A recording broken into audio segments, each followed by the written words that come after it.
ఓం నమో భగవతే శ్రీరమణాయ. అందరికీ నమస్కారం. ఇప్పుడు శ్రీ రమణ పరవిద్యోపనిషత్ కంటిన్యూ చేస్తున్నాను. మానవుడు రూపం లేని ఆత్మ రూపం కలదని భావించి ఈ ప్రపంచమును రూపం కలదానినిగా చూచుచున్నాడు. వాస్తవంగా ఈ ప్రపంచమంతయు అజ్ఞానవశమున రూపరహితము, పరమసత్యము, అనంతమునైన ఆత్మయందు ఆరోపింపబడి ఉన్నది.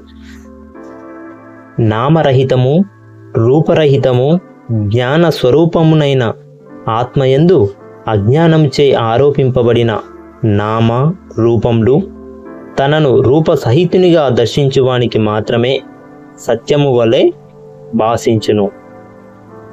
ఈ విధంగా గురువుగారు శ్రీ రమణ మహర్షి ప్రపంచ దర్శనము అజ్ఞాన మూలకమని స్పష్టంగా గావించినారు. ప్రపంచము సత్యమను వాదమును తిరస్కరించినారు. ఆత్మయే ఏకైక సత్యమని మనకు భగవాన్ శ్రీ రమణ మహర్షి గారు ఉపదేశించినారు. అందరికీ థ్యాంక్ యూ.